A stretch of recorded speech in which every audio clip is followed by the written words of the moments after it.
So in my introduction, I'm about action, right? So I went to the Safeway across the street before I came here, and I bought some flowers. And I was looking for somebody who's been especially kind or helpful as I've been here, raising the hand in the back.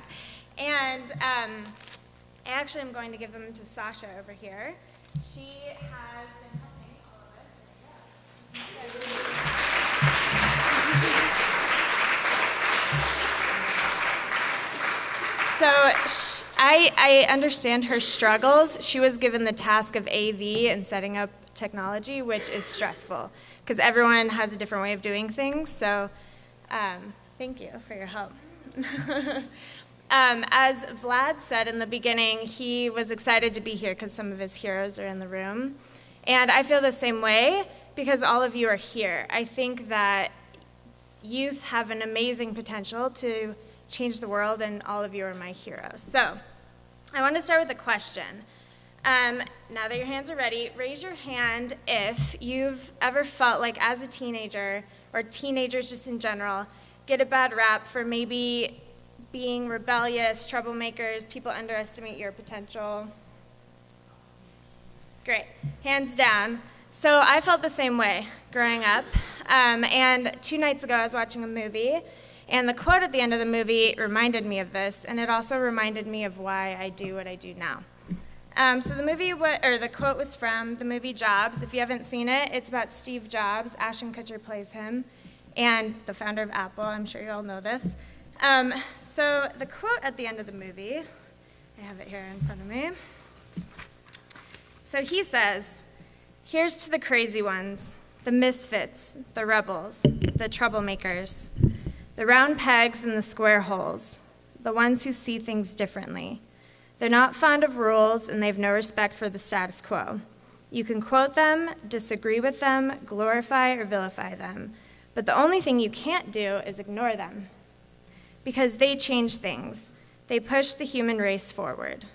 And while some may see them as the crazy ones, we see genius. Because the people who are crazy enough to think they can change the world are the ones who do." So I challenge anyone in here, if you're raising your hand that someone underestimated you, prove them wrong, and I'm going to tell you how. It's really simple. And challenge the status quo for good. So I'm Kelsey, as I was introduced, and I'm one of those self-identified crazy ones. I think I can change the world, and I think it's through something as simple as kindness. And 2.5 years ago, I was lucky enough to meet a group of people who shared my same belief. This is my crew. This is the Random Acts of Kindness Foundation, and we are a nonprofit based in Denver, Colorado, and we exist simply to inspire a kinder world. And we do that through 2 main things. One is inspiration. So we offer videos. We have a great YouTube video on a girl named Sabrina Ma. She's actually from this area. She has started 40 kindness groups in various high schools. One of your high schools might be one of them, I'm not sure. So check out her video. We have kindness quotes, kindness ideas, and then opportunities for action as well. The Ractivist group is especially interesting, and I'll tell you how to join that at the end. And then there's one more opportunity for action that is brand new that I'll tell you about at the end as well. But the Ractivists are Random Acts of Kindness activists, and it's a group that's online. They have a Facebook group, and it's ages 9 to 90, and they get involved in kindness challenges together. Okay, so second question here. I want you, let me find it. Okay, so raise your hand again, maybe the other hand to keep your brain functioning. Raise your hand if you've ever posted a selfie or anything ever on social media. Okay, great. You can put your hands down. So this is a cat taking a selfie.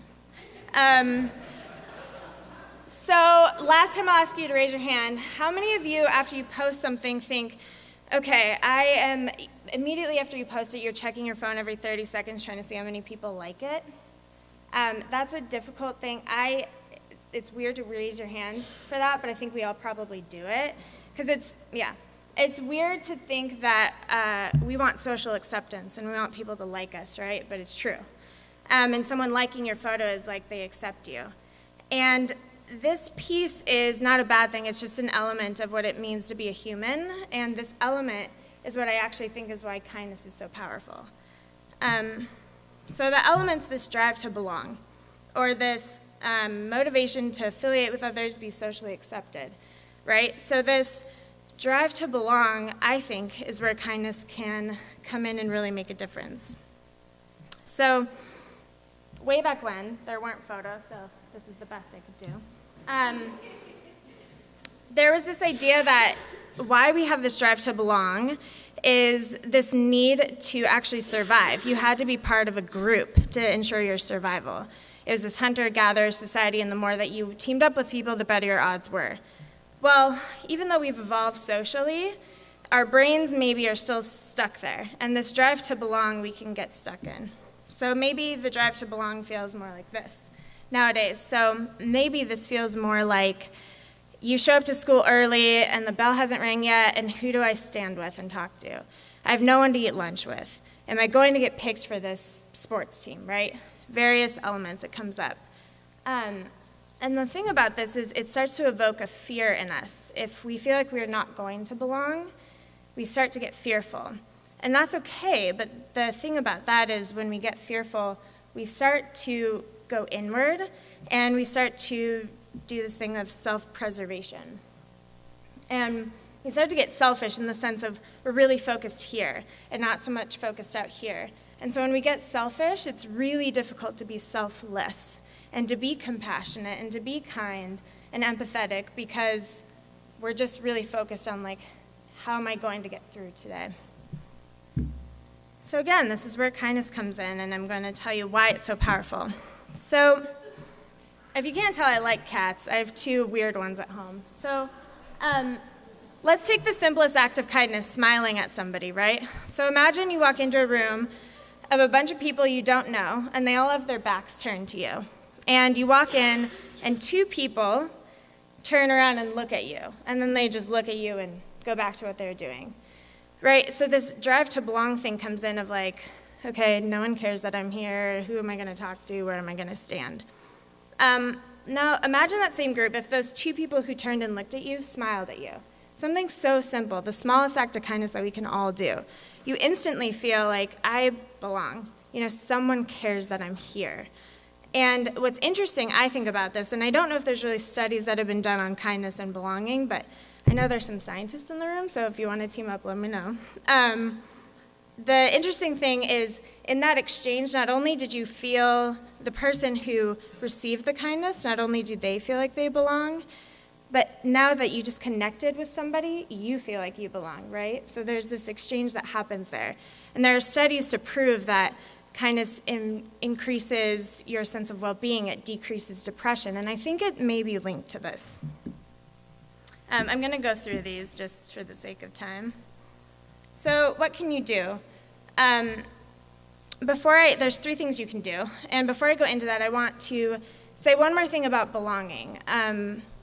So when I was in high school, I probably looked like the stereotypical person who belonged and was socially accepted, right? I was captain of the cheerleading squad. I was valedictorian, homecoming queen, right? But what nobody knew, and only to this day, 2 people, and now 102 people are going to know this, I was suffering, and I was hiding an eating disorder, and, sorry, I don't think I was going to get emotional about it, and nobody knew that, and the point of why I'm saying it isn't to shed light on myself. The point of why I'm saying it is even the person who you think is like they're part of the in crowd or they belong, you don't actually know, what's going on internally with them, and I think as Mackenzie was saying, the same idea of no one thought you'd be depressed, right? And it's these little things, and you did exactly that. You offered the perfect introduction to what I'm talking about, is the more that you're kind to other people and you start to say like, hey, I'm going to vocalize my, positive thoughts about you and give you compliments and act kindly, the more that we do that, the more that we can get together as a society and actually change the world and be those crazy people who make a difference. And so if you take one thing away from this whole time I'm talking, it's that everyone deserves kindness, and everyone can give kindness just by smiling. So try it out. So what you can do. So tomorrow happens to be World Kindness Day. And what I want everybody to do is think of 5 to 10 activities that you have to do tomorrow. So examples, wake up, get ready, drive to school, be at school, soccer practice, dinner, homework, bed, right? Next to each of those things, I want you to write one way you could incorporate kindness into those activities. So some examples. When you wake up, text a positive message to someone you know. When you're at school, smile at the first 3 people you see. When dinner's being made, offer to help. When you're going to bed, write 5 things you're grateful for. That's that contentment thing that they're talking about, of being content with yourself and your day and ending your day on a positive note. So do that. That's the first thing. And an example of this, just real quick, so incorporating kindness into your day. So a couple weeks ago, I missed my flight to meet the Dalai Lama, and I spent 5 hours in the airport. And where I could have been negative and like, I can't believe this happened, I'm never going to meet him now, I ended up doing acts of kindness for 5 hours. And I ended up putting Post-it notes all over the airport. I bought someone a gift card. I had a thank you card with me, and I started it in the back of the plane with a note of what to do with it. And it was basically write your name, where you're from, and a thank you note to the flight attendants and staff. And then we sent it around the whole plane anonymously, and they got it at the end. So really simple. Just incorporate kindness into what you're already doing, and it'll be that much easier. And don't worry, I did get to meet him, and he approved of the kindness. So final 2 things. So something else you can do, if you look on our website right at the top, you can apply to be a Reactivist. It's super simple. You'll connect with a ton of people. There's so many teenagers in the group, and they offer great ideas of things you can do. A lot of people just join the group, and then they look at it every morning to know that like good people exist in the world and look at the stuff they're doing. So the last thing, this is a new opportunity. So we are wanting to start a Students for Kindness Youth Advisory Board, and we're fleshing out what that looks like. Basically, we're turning to you to put a dent in the world and to create more positivity and kindness. And so if you're at all interested, this isn't like committing to anything. I'll just get your email address from this. If you're at all interested, there's this number, this 38470. So if you just put that in the number part on your phone, and then you put the word kindness in your email, I'll get it, and I'll just put you on our list of people who are interested in taking part in this kindness movement. And so what it looks like, just so you can see, it's like put the 38470, your name, or kindness, and then your email address, and I'll get that and follow up with you in the next week. So that's the final thing you can do. And just remember again that all these people who are the heroes in the room who are doing what they're doing and changing the world are the ones who are crazy enough to think they could do it. So I think all of you are, and you have the enormous potential to make a difference. So thanks for being here.